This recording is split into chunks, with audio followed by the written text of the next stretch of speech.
지난 시간에 이어서 뒷부분을 더 보충하기 위해서 한 번 더 말씀을 전하려고 합니다.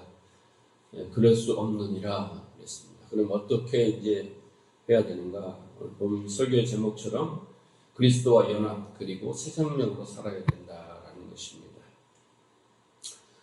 성도가 복음을 깨닫게 되면 복음을 깨닫는 것이 중요해요. 복음의 진술을 아는 것이 너무나 중요합니다. 복음을 알지 못하고 어떠한 신앙 행위가 나가면 그건 종교가 되는 거고 또 하나님의 뜻을 따라 나갈 수가 없어요. 자, 그래서 성도가 복음을 깨닫게 되면 그동안에 죄를 짓고 또 죄책감에 많은 시달림을 당하고 그리고 내가 율법의 그 무거운 짐을 지고 살았는가 그것을 알게 되는 거예요. 그리고 죄, 사망, 율법 이런 것들로부터 자유해지고 한 번 구원은 영원한 구원이다. 이보다 좋을 수가 있겠는가라는 고백을 하게 되는 거예요. 깨달을수록 깨닫지 못한 사람 이름 말도 못하겠죠. 그런데 한 가지 문제는 깨닫고 나서 하는 말들이 이제 막 살아도 되겠네? 이런 방종주의라고 했잖아요. 이런 하고 싶은 거 다 하고 죄를 지어도 무방하니 이제 막 살자라는 생각을 할 수도 있다는 겁니다. 그런데 그것은 복음을 온전히 깨닫지 못한 것이고 또 그 깨달음의 과정 중에 있기 때문에 그런 말을 할 수밖에 없다라는 것을 지난주에 말씀을 드렸어요. 기억나십니까? 기억나세요? 네. 그래서 우리가 성경의 진리를 알면 알수록 막살자가 아니라 그럴 수 없다라고 하게 된다는 거예요.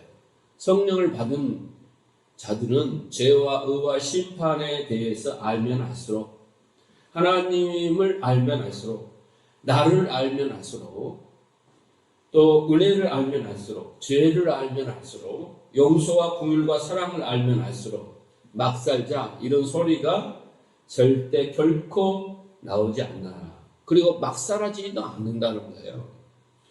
그래서 결국은 바울과 같은 삶을 살게 되더라라는 거예요. 바울과 같이 고백하고 바울과 같이 사역을 하고 바울과 같이 삶을 되게 하는 거다라는 거예요. 바울이 그 율법주의자 있잖아요. 불신자도 아니었어요. 그런데 그 바울이 나의 나됨은 하나님의 은혜라 말한 것처럼 되더라는 거예요. 바울을 하나님이 그렇게 똑똑해서가 아니라 믿음의 본이 되기에 의하여 바울과 같은 율법주의자들을 이렇게 은혜의 복음을 깨닫게 되면 이렇게 되더라. 180도 다르더라. 라는 것을 본이 되게 바울을 불렀다고 스스로 고백을 하잖아요. 그래서 그렇게 되더라는 거예요. 왜 그렇게 될까? 왜 그런 바울과 같은 삶을 살게 될까? 오늘 2절에 보면 보세요. 결코 그럴 수 없느니라. 죄에 대하여 죽은 우리가 어떻게 죄 가운데 그대로 살겠습니까? 그랬죠? 이게 뭐예요? 죄에 대하여 죽은 자들이라는 거예요. 어찌 그렇게 살 수 있는가? 죄에 대하여 죽은 자라. 이 말씀은 절대 죄를 안 짓는다. 바울이 죄 안 지었을까요? 아니에요. 마음으로라도 다 죄를 짓는다고. 바울과 신라 막 싸우잖아요. 마가 때문에. 그죠? 그런 것처럼 결국은 죄를 절대 안 짓는다는 뜻이 아니라 우리는 우리의 죄가 되셔서 죽으신 예수 안에 이미 죽은 자, 죄로부터 자유한 자, 사망으로부터 자유한 자라는 거예요. 여러분, 죄는 왕이에요. 죄라는 왕이 마음대로 부리는 종이 있어요. 종을 마음대로 불려요. 그런데 그 종을 뭐라고 부르냐면 죄의 종이라고 불러요. 그리고 죄의 종노릇 한다고 해요. 그게 죄는 왕인데 자기 종들이 누구냐면 나는 살았다. 그 펄펄 뛰면서 기고만장하는 자들이에요. 그런 자들을 세간으로 삼는단 말이에요. 야, 인간이 왜 죽어? 왜 인간이 없음이야? 우리도 능력이 있어 할 수 있다니까? 이렇게 잘하고 있잖아. 열심히 헌금도 드리고 다 나 하고 있잖아. 나가 없으면 교회가 안 되는 걸? 이렇게 하는 자들, 그리고 스스로 하나님이 된 자들이 바로 죄의 종인 거예요. 죄는 이런 자들을 종처럼 부리는 거예요. 응? 아직 살아있기 때문에. 그런데 그 종이 예수 안에서 이미 죽은 자가 됐어요. 예? 예수 안에서 이미 죽었다 선언을 해버렸어요. 그러니까 마귀가 어떻게 해요? 갖다 버려버려요. 죽은 자는. 살아있는 자만 자기가 종노릇 시키고 자기 부하로서 계속 죄있게 만든 거예요. 근데 얘는 죽었어 라고 선언을 해버리니까 죽었어? 갖다 버려. 얘는 더 이상 지가 죽었다고 하고 하나님이 안 됐는데 얘를 어떻게 써? 뭐 버려버린다는 건가요? 그런데 갖다 버려버려요. 그러니까 이제 그것이 우리가 세상에서 죽은 자인 거예요. 우리는 그렇게 하나님이 안 되었을 때 마귀는 우리를 버려버리는 거예요. 그런데 죄가 내어다버린 이 시체를 은혜가 덮어서 살려내는 거예요. 그걸 바로 구원이라고 하는 거예요. 구원. 그래서 은혜가 죄보다 더 큰 거예요. 그래서 은혜를 설명하기 위해서 하나님은 지금 죽음이라는 그 상징을 가져온 거예요. 죽음의 의미를. 그리고 우리를 죽이는 거예요. 은혜를 알게 하기 위해서 잠시. 그래서 사도는 오늘 본문에서 그것을 뭐라고 말하냐면 침례라고 말해요. 침례. 그리고 침례의 개념을 합하여 연합으로 풀고 있어요. 자, 3절에서 5절까지를 보면 합하여 연합이라는 단어가 5번이나 나와요. 중요한 단어겠죠. 이 합하여 연합이라는 단어가 그리스도와 연합, 그리스도와 연합, 죽음의 연합, 함께 죽고 부활의 연합, 함께 살고. 그래서 우리는 예수 안에서 죄와 아무 상관없는 자로 죽어버렸어요. 죽은 정도가 아니라 예수와 연합되어서 장사되었어요. 장사라는 것은 뭐예요? 매장하거나 화장을 하거나 수장을 하거나 완전히 죽어버리는 걸 뭐예요? 그걸 장사되었다 그러잖아요. 우리는 예수 안에서 장사되었어요. 죄가 더 이상 우리한테 왕노릇 할 수도 없다니까요. 사망이 왕노릇 할 수도 없어요. 자, 그래서 침례라는 말 자체는 뭐예요? 물의 장사 지내다라는 거예요. 그래서 물에다 우리가 침례를 행할 때 푹 담가버리죠? 예? 죽여버리는 거예요, 그거. 죽었다라는 거예요. 예? 장사라는 것은 완전히 죽음, 그것을 이야기하는 거예요. 그러니까 완전히 죽은 자들이 무슨 죄를 짓고 안 짓고 막 살자 이런 말을 할 수가 없다는 거니까, 죽은 자들이. 왜 말이 많아, 죽은 자들이. 말이 없지. 자, 그래서 여기서 장사의 의미를 우리가 이해하지 못하면 우리 스스로가 장사되지 못하는 거예요. 예수 그리스도의 장사의 의미를 모르면 우리는 그 장사와 연합될 수 없고, 그 의미를 모르면 우리 자신이 죽었다는 개념을 알 수가 없어요. 그래서 살아 나가서도 죄의 종로를 하게 된다, 그 말이에요. 자, 그래서 장사라는 의미가 뭔지 한번 볼게요. 자, 이사야서 53장 9절을 보면, 이사야서, 같이 읽어봅시다. 시작. 그는 강포를 행하지 아니하였고 그의 입에 거짓이 없었으나 그의 무덤이 악인들과 함께 있었으며 그가 죽음의 부자와 함께 있었도다. 이것을 예수님의 그 죽음을 지금 뭡니까? 예언하고 상징하고 있는 거죠. 자, 그런데 보세요. 이사야는 여기에 보면 악인, 그리고 또 뭐가 나오죠? 부자라고 나오죠. 그죠? 네? 그 무덤이 악인과 함께 있었으며, 그리스도의 무덤이, 예수님의 무덤이 악인과 함께 있었으며 그가 죽은 후에 부자와 함께 있었다. 그래서 여기서 악인과 부자를 같이 보고 있어요. 함께 장사됐다는 거예요. 이게 뭐예요? 바로 연합이에요. 장사예요. 그러니까 악인과 부자와 함께 무덤에 들어가는 것, 그게 뭐예요? 그게 장사라니까. 그게 뭐예요? 연합이라는 뜻이에요. 그게 뭐예요? 침례라는 뜻이에요. 이사야가 미리 이야기해 주는 거죠. 여러분, 성경에 부자라는 이야기가 많이 나오는데, 부자는 뭐예요? 천국에 들어간다 못 들어간다? 못 들어간다. 낙타가 바늘구멍에 들어가기 힘들다라는 것은 못 들어가죠. 어떻게 낙타가, 수아야, 낙타가 바늘구멍으로 들어갈 수 있어?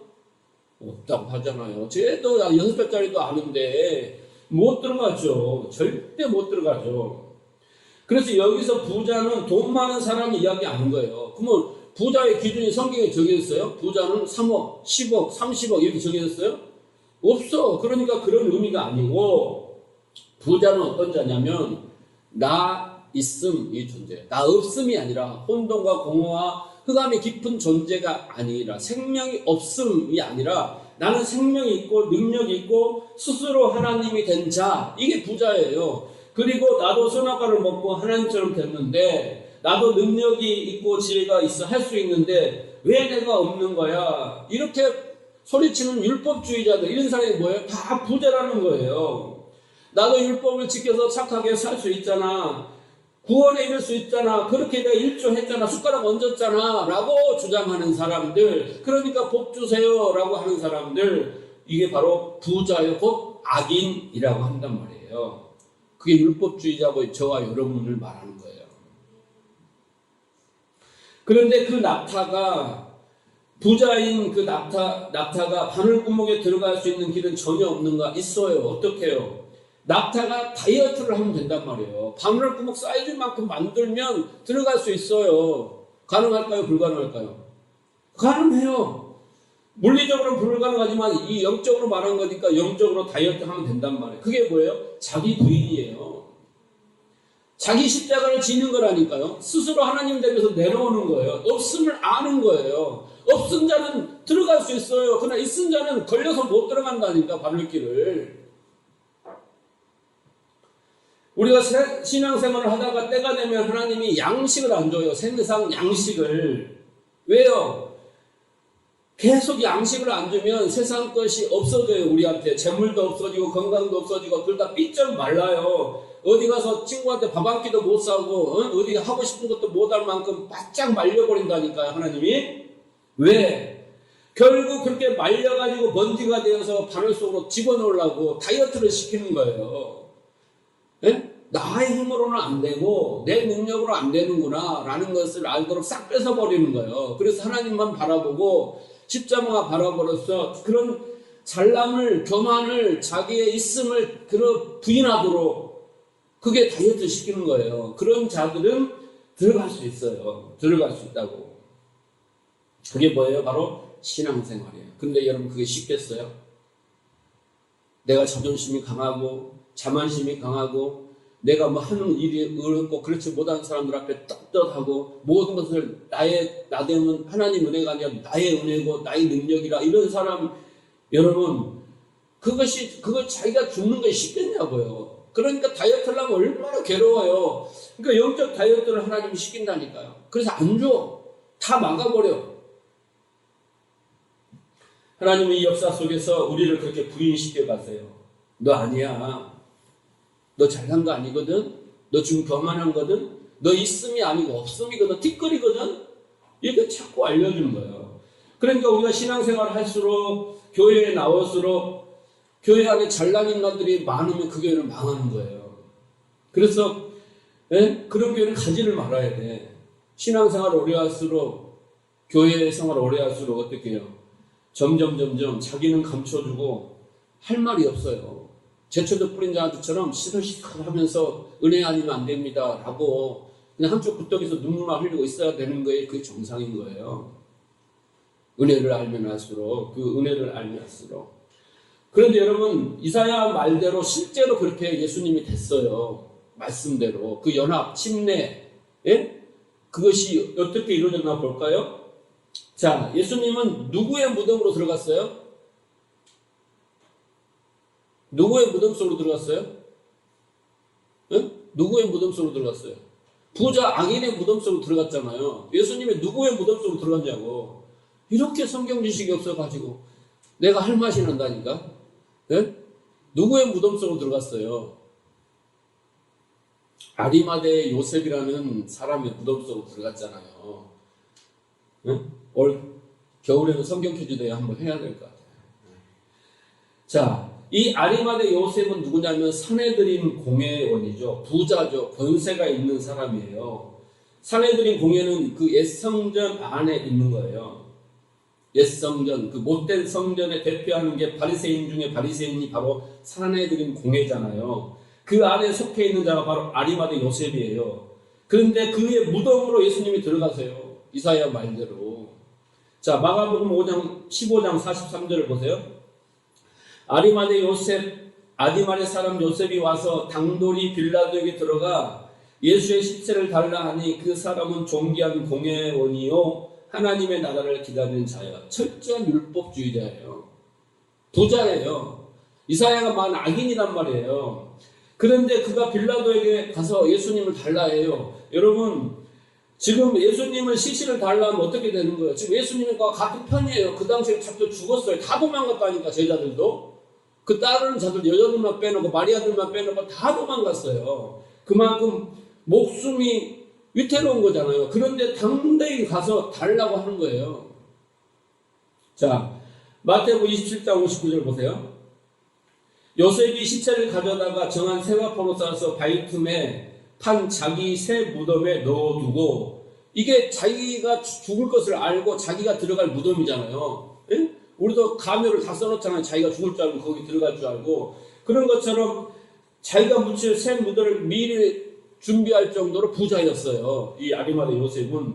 그가 돌을 굴려 무덤 문에 넣고 가니 그랬어요. 그게 뭔 겁니까? 바로 장사, 매장하는 거예요. 거기서 나올 수도 없잖아요. 그죠? 그래서 그 무덤에 예수가 들어가 있어서 아리마대 사람 요셉과 함께 장사 지내는 거예요.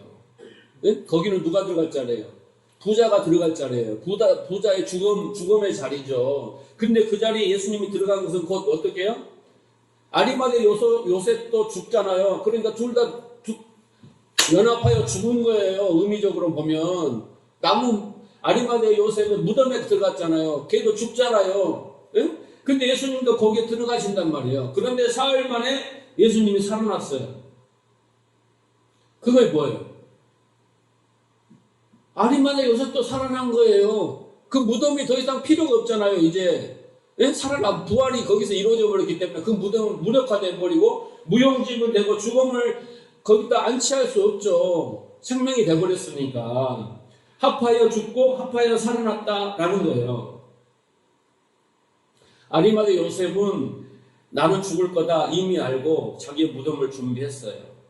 무덤은 죽은 자들 가두는 거니까. 그런데 예수님이 무덤에서 되어 산자가 되어 나왔어요. 예수님의 부활에 합하여 그도 이제 어떻게 해요? 살았어요. 그 자기 무덤이 파기됐어요. 그의 무덤은 없어지는 거예요. 우리의 무덤도 없어지는 거예요. 그러니까 우리는 부활하잖아요. 그렇죠? 그래 믿으십니까? 예, 예수 안에서 그가 장사되었고 그가 죽었다. 그 상징이 뭐예요? 아리마대 그 부자 악인에 연합되어서 다시 나온다. 그 의미인 거예요. 예수 안에 죽고 예수 안에서 산 자들은 역사 속에서 이제 어떻게 해요? 그리도 죽어요. 이제는 역사 속에서 죽는다고. 여러분, 사내들인 공회이었던 아리마대 요셉은 예수를 장사 지내드리고 사내들인 공회로 다시 갔을까요? 갔을까요? 아니죠. 그가 유대인인데 유대인이 가서 예수를 따랐으니까 어떻게 됩니까? 출교당해야 되죠. 그것이 바로 아리마대 요셉이 이 땅에서 죽는 거, 역사 속에서 죽음이에요. 자기의 명예와 권세와 모든 것들을 다 출교당하고 가족들 가문에서 버림받고 그러면서도 예수를 따르더라 그 말이에요. 응? 아브라함도 역사 속에 죽었잖아요. 예? 자기의 생각을 다 버리고 이삭을 죽였잖아요. 예? 죽였잖아요. 자기 뜻을 버렸다. 그게 자기의 죽음인 거예요. 내 생각과 마음과 뜻 모든 하나님적을 버리고 하나님 뜻에 죽여라. 그러니까 죽기 직전까지 칼을 댔잖아요. 순종한 거잖아요. 그게 자기 죽음이에요. 그게. 이 아리마대 요셉도 그렇게 죽은 거예요.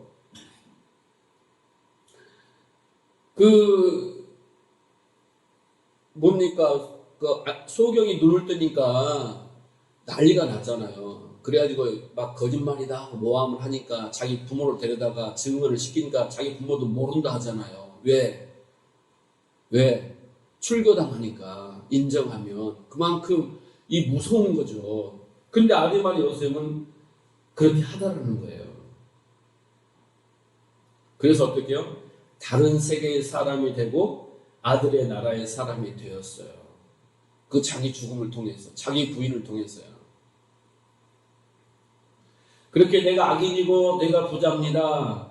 그래서 난 예수와 함께 죽어야 합니다. 라고 이 역사 속에서 이 없음의 자리로 죽는 자만 산다. 그게 바로 뭐예요? 연합이에요, 연합.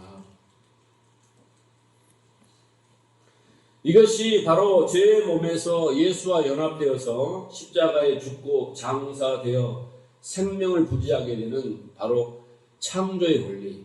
그게 바로 연합, 침례 이거예요. 여러분 창조는요 없음의 상태에서 있음을 오잖아요. 그러니까 우리가 내 것을 갖고 있음이 있으면 절대 뭔가 창조가 되지 않아요. 응? 없음에서 무에서 유가 창조되잖아요. 내 것을 가지고 있으면 절대 내가 새로운 창조가 일어나지 않아요. 내 것을 부인하고 내 십자가를 버리고 내 생각과 판단과 경험을 다 버리고 내 신학을 버리고 다 내 고집과 자존심을 버려야 없음이 돼야지 하나님 것이 있음으로 나타난 거예요. 하나님 것이. 그게 창조예요. 새로운 피조물이죠. 우리는 이미 신분상 피조물이지만 이제 이 역사 안에서 그 과정을 겪는 거예요. 그래서 고통스러운 거예요. 내 것을 못 버려서 나는 자꾸 있음 내 거 내가 할 수 있잖아. 나도 한다고 하고 있음을 가지고 자꾸 주장하고 안 죽으니까 하나님이 어떻게 해요? 억지로 죽인다고 억지로. 그래서 없어야 하나님 것으로 있음을 만드는데 자꾸 있다고 하고 내가 하나님이라고 그러니까 그렇게 하나님을 우리를 어떻게 해요? 그 자리로 끌고 가요. 그래서 우리가 자기의, 자기 공로, 자기 사랑, 자기 자랑, 자존심 이런 것들을 배설물로 여기고 오히려 자기 부인, 자기 십자가를 열심히 지겠다라는 자리로 끌고 가셔요. 그게 이 역사가 허락된 120년이에요, 여러분. 그거 안 하고 가면 소망이 없어요. 예를 하나 들어볼게요. 어떤 사형수가 자신의 죄로 인해서 사형 집행 날짜를 이제 기다리고 있어요. 그 사형수는 하루도 빠지지 않고 매일같이 사람을 죽인 죄인이었어요. 당연히 사형이죠. 죽어야 됩니다. 그건 자기도 알아요. 인정해요. 자기가 얼마나 흉악한 인간인지. 예, 수긍 정도가 아니라 그 사형을 받아들여요. 그래서 이제 사형 집행 날짜를 꼬박꼬박 세면서 기다리고 있어요. 왜요? 그게 살인한 자는 죽어야 된다는 법 아래 지배를 받고 있기 때문에 그 법의 저주를 받아서 죽어야 돼요. 여러분 우리가 그런 사형수와 같다는 거 아세요? 우리가 대단한 것 같죠? 요한일서 3장 15절을 보면 그 형제를 미워하는 자마다 살인하는 자니 보세요. 살인하는 자마다 영생이 그 속에 거하지 아니하는 것을 너희가 아는 바라 그랬어요. 여기서 형제를 사랑하지 않는 자는 살인자라고 그랬어요. 미워하는 자. 근데 여기 미워하다라고 한 번역의 단어는 어떤 뜻이냐면 조금 사랑한다 그 말이에요. 아예 사랑하지 않는다는 것은 아니라 조금 사랑한다는 거예요. 예? 하나님이 그 야곱과 에서 했을 때 이 단어를 쓴 거예요. 예? 하나님이 에서는 미워하고 그럴 때 미워한 게 아니라 조금 사랑한 거예요. 조금. 그러니까 형제를 우리가 온전히 사랑하지 않는 것은 모든 건 다 살인이에요. 말씀이라면 여러분 매일 살인하고 있잖아요. 자기 몸을 버려서 이웃 사랑하고 계세요? 아내를 사랑하고 남편을 사랑하고 계세요? 부모를 사랑하고 계세요? 아니라고요. 응? 아무리 내가 뱃속으로 왔지만 속썩이면 저 왼수 막 그러잖아요. 그러니까 우리가 완전히 나를 더 사랑하지 자식을 더 사랑하지는 않는다고 아무리 부모라도. 네? 자식 잘 되기 위해서 막 한 것 같지만 결국 자기를 사랑해서 한 거라니까요. 그러니까 결국은 우리는 하루라도 건너뛰어서 온전히 사랑한 날이 없고 매일매일 살인을 하고 있는 사형수라는 거예요. 그 사형수처럼 감옥에서 그 자각이 또렷하지는 않지만 흘릴 뿐이지 우리는 똑같은 인간이에요. 성경은 우리를 판단할 때 죄의 관점에서 보면 우리도 사형수다라고 그래요. 여러분 그 사형수가 그래도 혹시나 해서 살려고 감옥 안에서 열심히 성실히 봉사도 하고 사고도 안 치고 청소 다 하고 모든 것을 다 해. 자격증도 한 20, 30개씩 따고 그런다고 해서 그가 사형을 면해집니까? 그것 때문에? 아니에요. 죽어요. 아무리 착하게 살아도 그 안에서.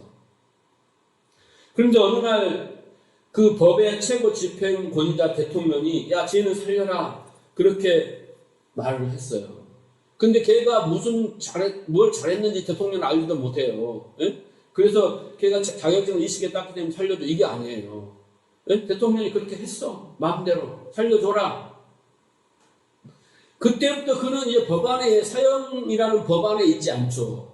그 감옥이라는 그 구속에서 자유되죠. 그가 감옥을 나오는데 가로막을 수 없죠. 왜? 최고의 권위자가 아니다라고 선언을 해버렸기 때문에 자유의 몸이 되어 나오는 거예요. 그게 뭐예요? 은혜예요, 은혜. 우리는 사형수였다니까요. 그런데 여러분, 사형수들이 사형 집행 날짜가 가까이 오면 가까이 올수록 꿈을 꾼대요. 그리고 많이 생각한대요. 근데 어떤 꿈을 꾸며 어떤 것을 생각한 줄 아세요? 내가 그 죄를 저지른 그 사형 선고를 받게 된 그 죄 짓기 바로 이전으로 제발 한 번만 돌아갈 수 있다면 그런데요. 돌아갈 수만 있다면 이게 가장 큰 꿈이래요. 여러분도 그렇지 않아요? 뭔가 실패를 하고 실수를 하고 오류를 범할 때마다 다시 간다면 그러잖아요. 응? 다시 간다면. 그만큼 사망은 무서운 거예요. 우리가 알지도 못하면서 괜히 에이 죽으면 끝이지 그런 말 마세요.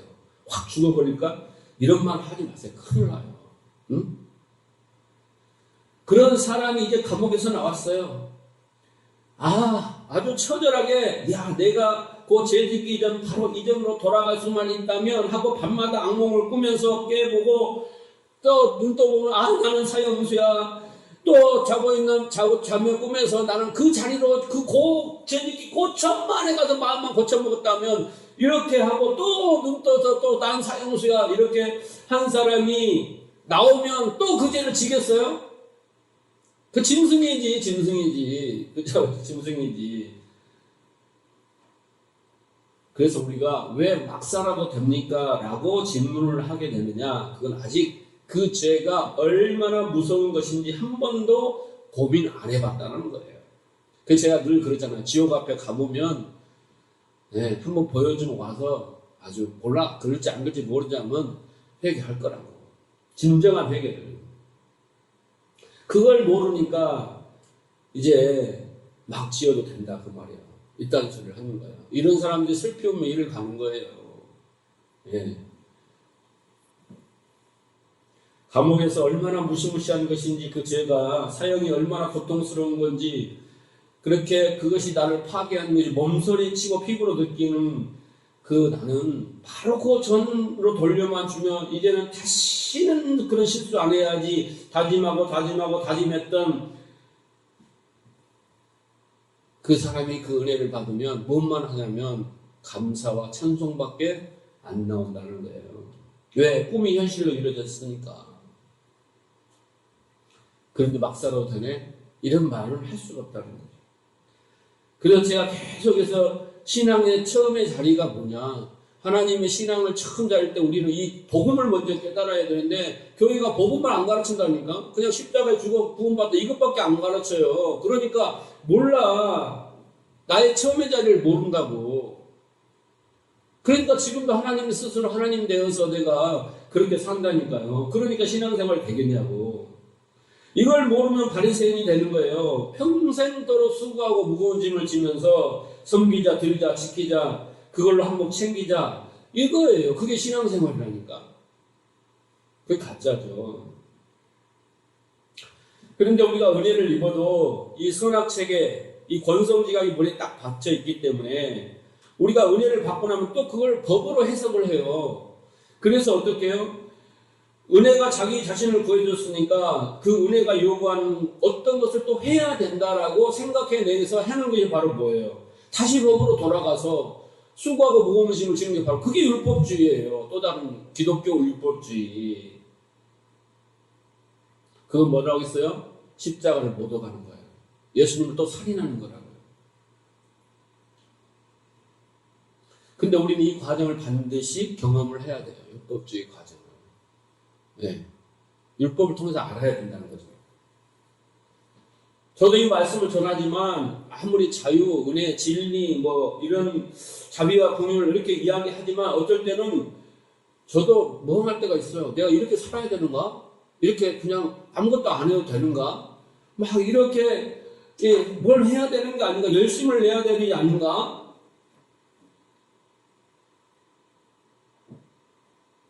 고민할 때가 있어요, 여러분.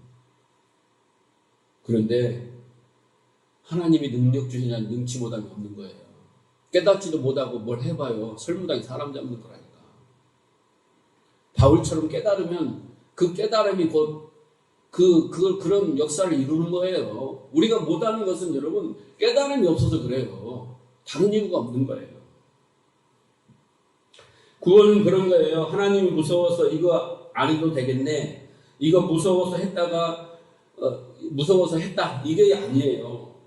무서워서 그 말씀을 따라가는 게 아니라 정말 도대체 이 쓸모없는 인간을 왜 이토록 사랑해 주시는가? 그 감격에 기쁘게 순종하는 거예요. 자발적으로 자원하여. 이게 진정한 순종 아니겠어요? 그 은혜에 감사하여. 이거 없으면 우리는 뭐 해놓고 자꾸 뭔가 기대하고 칭찬을 기대하고 대가를 기대하고 보상을 기대하고 안 하면 서운하고 삐지고 그러는 거 아니겠어요? 그래서 우리는 먼저 은혜가 뭔지 죄가 뭔지 자신의 처음의 자리가 어떤 것을 명확하게 그렇게 인식하는 과정이 필요한데 그 과정이 우리의 인생이에요. 여러분이 주어진 삶이에요. 그리고 사역이고 가정이고 직장이고 일상인 거예요. 거기에서 배우는 거예요. 그래서 하나님은 백성들이 죄를 지을 때 그걸 절대 막지 않으세요. 놔두시는 거예요. 왜? 그 과정이 필요하거든요. 그 과정에서 하나님이 죄를 지어봐. 하고 싶은 대로 살아봐. 그리고 그게 진짜 너희를 기쁘게 해주는지 한번 해봐. 진짜 유익을 주는지 한번 해봐. 라고 허락하신다니까요. 경험해라고. 네? 그 속에서 우리가 스스로 깨닫는 거예요. 맨날 네? 아들한테 너 연기랑 효도 좀 해라. 효도 백날 해봐야 자기는 하고 있어요. 나 하고 있잖아. 이렇게 생각할 거예요. 네? 자기 나름의 효도를 하죠. 그러나 진정한 은혜를 깨달을 때 거기서 진정한 효도가 나오는 거예요. 그러니까 하나님은 놔두신다니까. 우리가 죄를 지어도. 응? 우리가 뭐 잘나서 몰라서가 아니라 이 말이에요. 그러니까 제발 사람들 앞에서 나는 죄 안 짓는다. 죄 하나도 없다. 나는 경건하다. 나는 홀리하다. 나는 은혜로 산다. 뭐 이딴 소리 하지 마요. 네? 우리는 계속 그 속에서 넘어지고 쓰러지고 자빠지고를 반복하고 있는 거예요. 반복하고. 그것이 성도들이 이 세상에서 교회에서 겪는 과정이에요.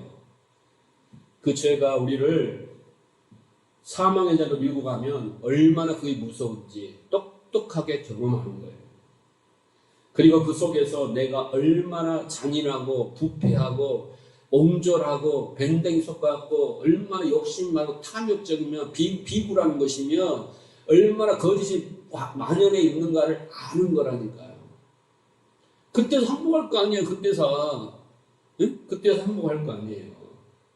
여러분 착한 일을 많이 해보세요. 여러분 전혀 몰라요. 그 착함으로 여러분이 자기 자신이 돼버리고 응? 근데 그 착함의 동기가 다르다니까요. 그러니까 하나님은 철저하게 그 동기까지 드러내요. 바닥을 치게 하는 거예요.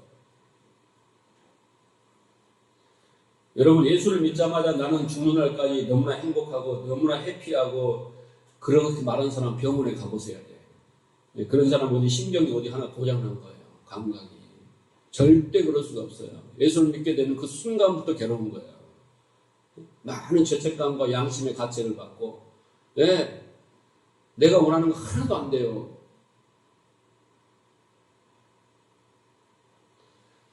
그 와중에서 우리는 이제 믿음으로 그 언약을 이해하고 그 약속을 이해하고 하나님의 쏟아부으신 은혜를 그렇게 깨달아 가는 거예요. 깨달아 가는 거예요. 자, 그렇게 해서 어떻게 한다고요? 그 은혜와 찬송을 하며 사는 것, 그것을 뭐라고 했어요? 새 생명 가운데 행하는 것이라 하잖아요. 착하고 도덕, 윤리 잘 지키며 그거 사는 것이 새 생명으로 사는 게 아니라 진짜 하나님이 주신 선물, 생명, 그 새 생명으로 산대요. 그게 뭔가요? 볼까요? 자, 4절을 보세요. 그러므로 우리가 그의 죽으심과 합하여 침례를 받음으로 그와 함께 장사되었나니 이는 아버지의 영광과 말미암아 그리스도 죽은 날까지 살리신 같이 우리를 도로 새 생명 가운데서 행하게 하려 하심이라. 그래요. 하나님은 우리를 그 장사되고 장사에 연합되고 부활에 연합되는 과정을 이 안에서 깨닫게 해주시는 거예요. 그리고 나면 우리가 어떻게 된다는 거였어요? 우리도 또한 새 생명 가운데서 행하게 하려 하심이라 라고 말해요. 우리가. 그런데 새 생명 가운데서 행한다라고 하는 것은 뭐예요? 또 우리가 뭘 해야 돼요? 뭘 해야 돼요? 아니에요. 아니에요. 절대 아니에요. 보세요. 생명 가운데 행하는 것이 뭔지 사도 바울은 이렇게 설명하고 있어요. 갈라디아서 2장 18절 보세요. 만일 내가 헐었던 것을 다시 세우면 내가 나를 범법한 자로 만드는 것이라. 무슨 말이에요? 헐었던 것을 다시 세운다는 건 뭐예요? 율법으로 다시 돌아가면 너희는 그게 죄인 거야 이야기하는 거잖아요. 다시 율법을 가서 또 제사 지내고 또 율법을 또 바리새인처럼 지키면 그게 뭐예요? 죄 짓는 거라니까요. 십자가를 모독하고 예수를 살인하는 거예요. 그것이 필요한 게 아니잖아요. 지금 19절 내가 율법으로 말미암아 율법을 향하여 죽었나니 이는 아버지를 향하여 살려 함이라. 이제 율법으로 죽고 아버지를 향하여 살았어요. 20절 내가 그리스도와 함께 십자가에 못 박혔나니 그런즉 이제는 내가 살았어요. 내 안에 누가 살아요? 예수가 사는 거예요. 예수 그리스도가 사신 것이라. 이제 내가 육체 가운데 사는 것은 새 생명을 가진 자가 이제 육체 가운데 사는 거예요. 새 생명을 가지고 우리가. 근데 어떻게 사는 거예요? 그게 나를 사랑하사 나를 위하여 자기 몸을 버리신, 따라 읽어보세요. 시작. 하나님의 아들을 믿는 믿음이다라는 거예요. 우리가 새 생명을 가지고 산다는 것은 무엇을 행하는 게 아니에요. 여러분 바리새인처럼 그런 열심을 내는 게 아니라니까. 뭐 하는 거예요? 아들을 믿는 믿음이에요. 지금 설명을 했잖아요. 그저 복음을 지금까지 설명을 했고 그 하나님의 은혜를 설명을 했고 그 침례와 연합을 설명했잖아요.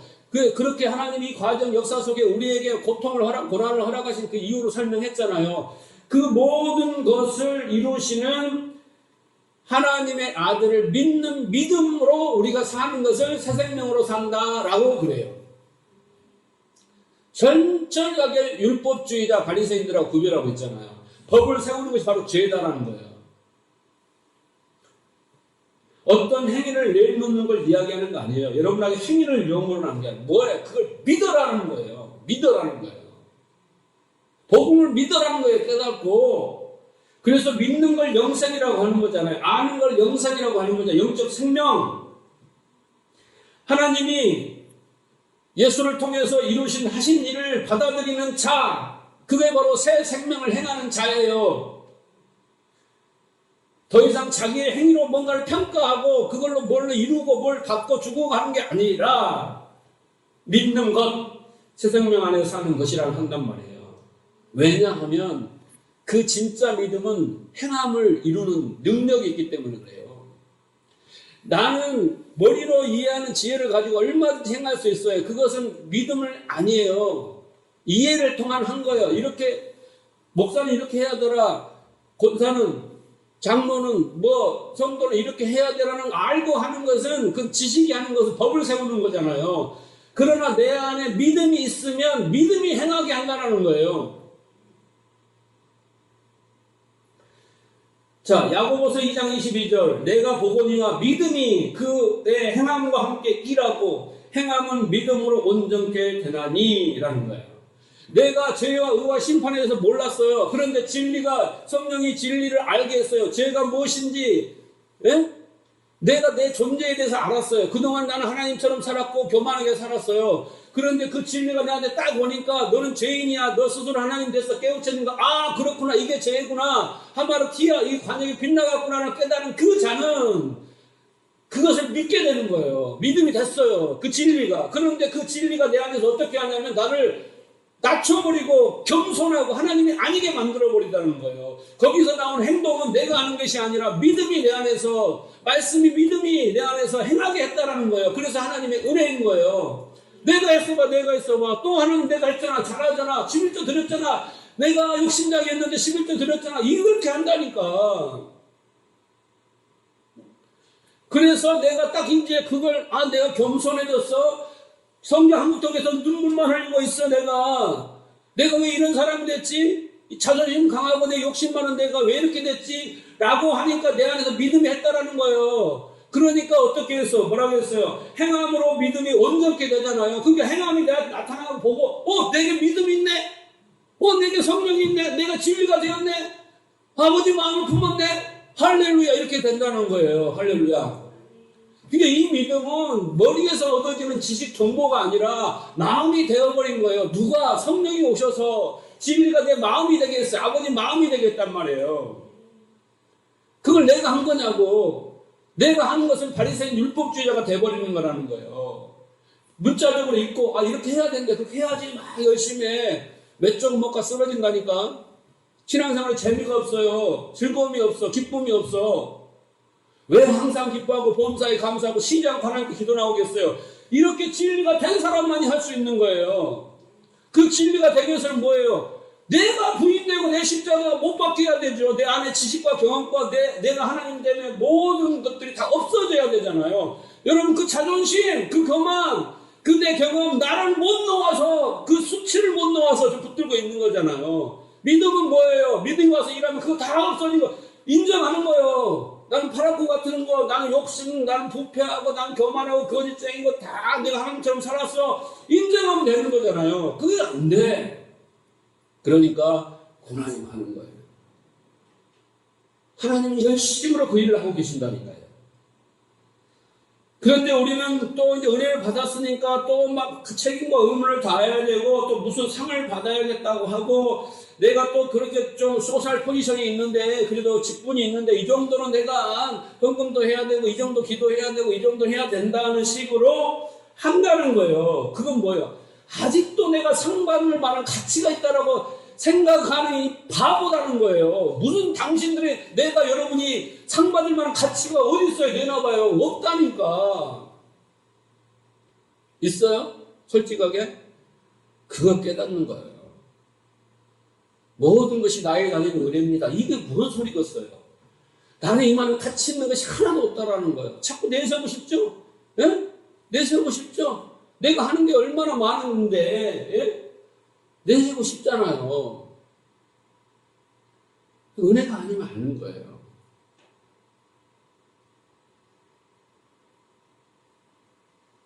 우리는 내가 상 받을 만한 가치 있는 존재라는 그 자존심, 그거에서 못 내려와요. 그거 내려놓으면 나를 잃어버릴 것 같고, 내가 정말 사람들 앞에서 창피할 것 같고, 내 스스로가 그걸 인정하고 싶지 않는 거예요. 그래서 온갖 폼을 다 잡고, 목을 세우고, 안 되니까 찍어바르고, 좋은 옷 입고, 명품 입고, 다 이렇게 해서, 그렇게 사람들에게 보여주고 싶은 거잖아요. 그건 하나님이 다 벗기시는 거예요. 그래야 하나님만을 의지하게 되는 거겠죠.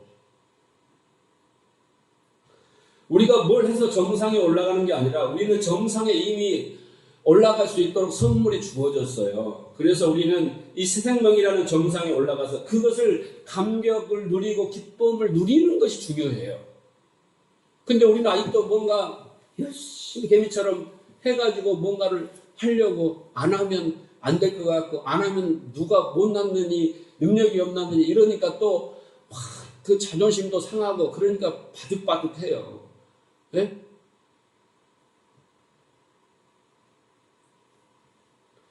새 생명이라는 고지에 올라가려고 안간힘을 쓰는 게 신앙생활이 아니에요. 그걸 깨닫고 누리는 겁니다. 그래서 오직 믿음이 내 안에서 일하는 거예요. 죄인인 것을 내가 믿을 때 이제 십자가가 알아지는 거고 그 은혜와 용서와 사랑을 알게 돼요. 그러면 내가 그 죄인 자리에 가요. 하나님 앞에 나가면 주여 내가 죄인으로서이다. 나를 불쌍히 여기서 이 말밖에 안 나오게 되겠죠. 또 죄에 대하여 죽은 자인 것을 알 때 이제는 어떻게 해요? 내가 이 역사 속에서 자기를 부인하고 자기 십자가를 지는 것이 신앙생활이구나 알고 열심히 자기와 싸우겠죠. 신내 오늘 말씀대로 장사 연합을 알고 있을 때 그 죽음의 의미를 알고 또 하나님께 감사와 찬송이 터져 나오겠죠. 새 생명의 삶을 살겠죠. 결국 바울처럼 그런 믿음의 고백과 그런 사역과 그런 삶을 살아내게 되는 거예요. 무엇이 믿음이 그렇게 하게 하신다니까요. 하나님 주신 선물 믿음이. 그런데 우리의 문제는 아까도 말씀드렸지만 뭐예요? 깨닫지 못해서 믿음이 생기지 않고 믿음이 생기지 않아서 우리가 행하지 않아 억지로 우리의 힘으로 한다는 거예요. 그래서 믿음은 들음에서 난다잖아요. 그러니까 우리가 제일 많이 해야 될 건 들음인데 주일날 설교 한번 들어가면 여러분이 그 과정을 다 하게 되거든요. 숱한 세월이 필요한 거지. 안 그래요? 지금 로마서를 제가 강의하면서 제 스스로도 이 말씀 앞에 무너지고 있어요. 네. 그 전에도 이 설교를 할 수 있었겠지만 했어요. 그러나 그 깨달음이 깊지가 않아요. 깨달음이 깊지가 않아요. 그런데 이 우리가 복음을 알지 못하면 다 율법주의자가 되는 거예요. 종교심만 가지고 드리자, 섬기자, 지키자, 네? 그런 열심을 가지고 한몫 챙기려고 하는 그런 일반 종교인밖에 안 돼요. 근데 이 복음의 진수를 알아야 나를 알고 하나님의 은혜를 알고 거기서부터 우리의 신앙이 하나님을 향한 믿음이 온전해지는 거겠죠. 그래서 어떻게 해야 돼요? 문제는 하나, 여러분에게 책임 돌릴 것도 없어요. 딱 책임질 거 하나는 우리가 열심을 내야 하는 것은 듣는 거예요. 들어야 성령께서 죄와 의와 심판에서 먼저 가르치시고 깨닫게 하시면 그때부터 그 의미가 돼요. 소리로 여러분 신앙생활 어려우면 소리 많이 듣잖아요. 목사님들 고함고함하고 소리 지잖아요. 그 소리가 의미가 안 되니까 나한테 그냥 알지 다 알지 맨 소리만 되고 내가 그 교만한 마음 때문에 성령이 내 안에서 말씀이 의미가 되지 않게 해주잖아요. 내 교만함 때문에. 그래 네 한번 안대로 해봐라 하고 놔두시잖아요. 네? 어떤 사람은 죽기 전에 깨달을 수도 있어요. 얼마나 불행한 삶입니까? 조금이나 하루라도 일찍 깨달아서 이 땅에서 감사와 기쁨, 범사에 감사하고 기뻐하고 살면 건강해졌고 얼마나 좀 행복하겠어요. 그래서 끊임없이 말씀을 듣고 공부하고 연구하고 나누고 그 과정이 필요해요. 말씀을 듣지도 못하는데 잘 살고 있다? 바보야 바보. 내가 말을 안 해서 그렇지 바보라고. 왜? 바보라니까. 우리의 말씀이 생명이잖아요. 살리는 건 영이니 내가 이 말이 영이요 생명이잖아요. 그죠? 오늘 또 일용한 양식을 주시잖아요. 오늘 지금 이 자리에 로마서를 통해서 네? 이런 복음의 진수를 듣게 하시잖아요. 네? 내가 여러분 앞에 헌신하고 봉사하고 충성하고 헌금 얼마 하고 기도 얼마 하고 뭐 하고 하세요 계속 하면 여러분 교회 나갈 때 맨날 저런 설교 맨날 무거운 짐을 지고 돈도 없는데 헌금하러 간다. 시간도 없는데 기도하러 한다. 뭐 해라 한다 해가지고 교회 나온 게 얼마나 지겹겠어요.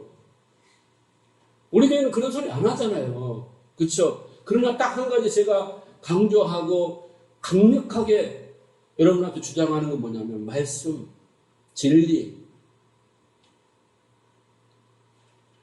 그래서 항상 때를 얻든지 못 얻든지 말씀을 가까이 하시고 큐티도 하시고 말씀 잡고 기도도 하시고 말씀을 놓아서는 안 돼요. 그 순간부터 여러분의 지식이 스스로 하나님 때문에 그 지식이 여러분을 이끌어가요. 여러분 말씀이 진리가 되고 여러분의 믿음으로 안에서 그래서 행함으로 역사하는 놀라운 일들을 보고 여러분 스스로가 소스라치게 놀라는 일들이 있어야 돼요. 내가 끊을 수 없는 습관 말씀을 깨닫고 났더니 그 습관이 끊어지는 역사. 내가 정말 은혜 받고 뭔가를 해보려는 여러분 그 소망만 있으면 하나님이 다 때를 따라 사람을 붙이든지 어쩌든지 다 이렇게 하셔요.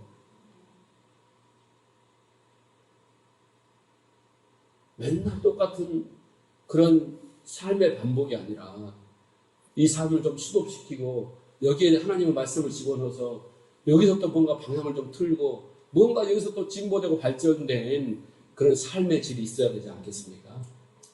그렇죠? 교회 성도가 많고 교우가 뭐 지하든 뭐 옥상이든 뭐 그게 중요하겠어요.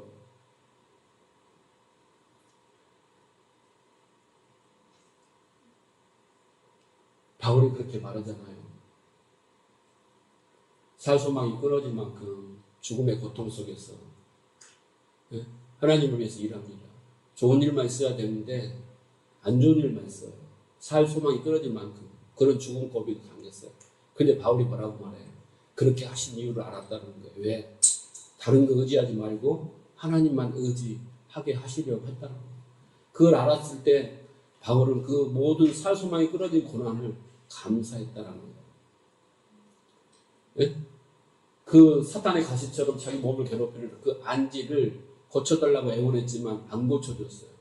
깨달았어요. 네가 그거 고쳐주면 자고하여서 네가 하나님 되니까 내가 안 고쳐준다. 깨달았어요. 감사했어요. 깨달음이 은혜입니다. 하나님이 여러분 삶 가까이 지금도 여러분 가정에 직장에 여러분과 동행합니다. 그러면서 그 일을 하시는 거예요. 근데 우리 딴점 피우고 우리의 목적을 일을 하다 보니까 전혀 신앙생활이 힘들 뿐이에요. 오늘 새 생명을 얻게 하려 함이라, 새 생명으로 행하게 하려 함이라, 그렇게 여러분 안에서 믿음이 여러분을 행하게 하고 여러분이 행하게 함으로 바울처럼 그 행함을 통해서 내 안에 믿음이 있고 성령이 계시고 하나님이 계시고 역사하심을 알아서 더욱 믿음이 견고해지는 여러분 되시길 주님 축복합니다.